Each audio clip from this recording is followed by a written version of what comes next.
Firstly, I'm going to take you through the swim I'm in because it's really important on these trips to fish to your strengths. And this season I've been fishing a sort of intimate little English syndicate, and I didn't want to come away to France and pick Jolly, the big lake, and have to fish at 130 yards because I've not been doing that this year, and I'll leave that to the big guns like Damien and Danny and people like that. But on this particular trip, the lake is really suited to my type of fishing. It's uncannily similar, the swim, to the lake I'm on in England. You got big area of snags off an island, it just screams carp, and then I've got a nice big body of open water in front of me, and it comes to another small island, and that to me just screams carp. Whether the wind's banging over the other side or whether it's coming into me, it just looks like a holding area, and that's a really encouraging thing to look for. And when the draw was made, this was my top choice of swim. This is where I wanted to be. My whole head was framed around getting in here. So when the draw came out, I came out quite high and I was able to get in here, so I was really happy and excited. And so far the session's gone really well. So I mean, you can have a look. I've got basically a rod just to the left of them snags over there.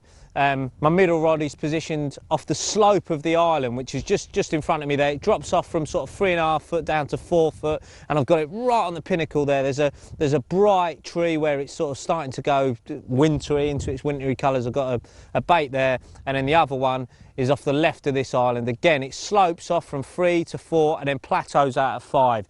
And my left-hand rod's bang on that, and all spots I'm really happy with. At the moment, my runs have been coming to the left and middle rod, but I'll tell you a bit more about the baiting strategy because I'm going to get some bait in now. Now, baiting approach is really important on these little lakes. A lot of people come away and think small lake, small spreader bait, small amount of bait. Now, I'm not saying go mad and like piling loads of bait when you get here, but what I like to do is spread the bait around. I've got this big area of open water in front of me, and what I do every morning, sort of about just before breakfast, my rods will be wound in, whether there's fish in me swim or not. I know it sounds crazy, but it will benefit you as your session progresses by keeping your lines out of the water and putting bait out. Then fish find an area on the lake which is free of lines, free of pressure, free of hooks, free of danger, and they build up in confidence as the week progresses. They're coming in, they're grazing, and that's what I'm doing. I'm putting 4 baits in a throwing stick, which is quite rare, and literally just frying them out there. Just not any old ware, but certainly over a nice big 20-30 yard square the bait's going out. And it's just my way of saying to the carp, if you want a free feed in the day, come here. I'm not going to fish for you, but at night I definitely will. And as you can see, that's a 10 kilo tube of boilies, and by sort of baiting little and often twice a day, I'm keeping the bait going in. It's trickling in, and there's no lines there. The carp are getting used to coming here and feeding. Now, I'm not doing this on all 3 of my rods. I've got another little spot which has also been productive with a little spread of particles. I'll show you how I'm doing that, but that is the boilie approach. It's a nice wide area. I'm just putting the bait in every day on time, and the fish are just coming in there grazing, and at night I'm picking them off. It's a lovely way of fishing, a very comfortable way of fishing, and what it means, you don't have to be pinpoint accurate. You don't have to be landing a foot to the side of the marker, because the carp are looking for boilies. They're moving, they're picking baits up, and that is really important. It makes them a lot easier to catch as well, because the faster you get a carp moving, the quicker they're hitting the lead, and that is really important. And I think, you know, the more boilie fishing I do, the more I enjoy it, and you know, by putting them out there, it's making it very easy. And you know, I've already had some really lovely big common carp off there, and hopefully there'll be a few more to come. So I'll show you this particle spot, and I'm just going to get some more bait out. Like I said, I haven't put all my eggs in one basket, and I've got a lovely little particle spot going there to the left of the islands I described earlier. Now, one of the reasons was I wanted to try out a new toy. It's a mini Skyliner, and for a small lake like this, it's absolutely perfect. No front vanes, it doesn't get caught in the wind. And the other perfect thing about it is, because it's so small, when you come to baiting up after a fish at night, it's just a little dimple on the surface. It's like a little plop every time you cast out. And that gives me a lot of confidence on shallow lakes like this. On a lot of occasions, I'd be scared to bait up with a bigger spot, but with this little one, it's absolutely perfect. And I'd suggest that to you. If you're fishing a lake and you're putting out a bulk amount of bait with a big spot in the day, then why not change to a smaller one at night when you come to just topping up your swim?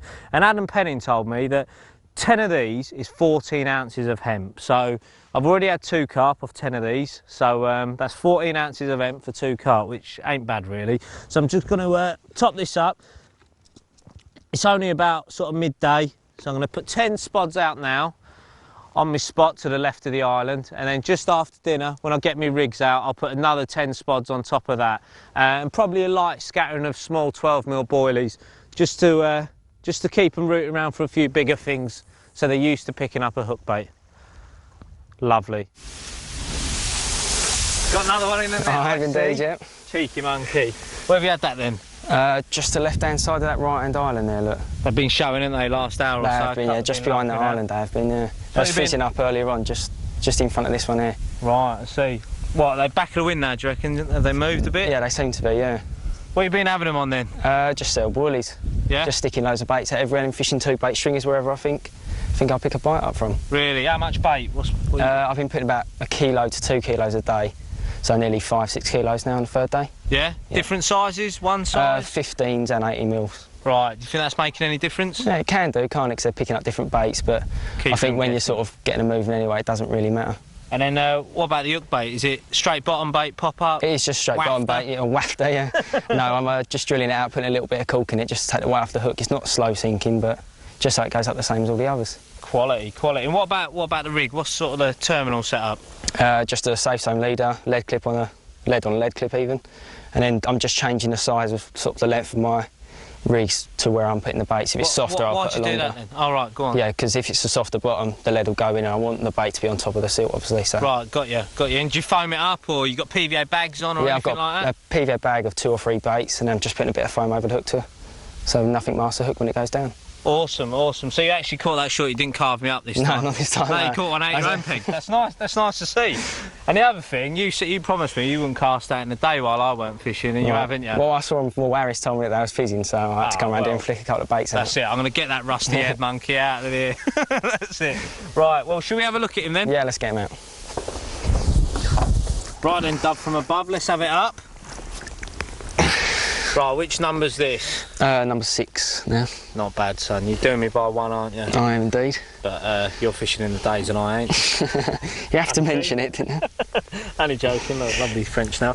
So that's an absolutely stunning fish. I think I'll have a little closer look at your rigs in your bivvy. Sure. And hopefully pick your brains a bit more, mate. But that's an absolute stunner. It is. It's one of the nicest ones of the trip, that, isn't it? For me, anyway. They are lovely, mate. It's quite rare because they're quite peas in a pod on here, and this one's got a few lovely scales, and yeah, brilliant.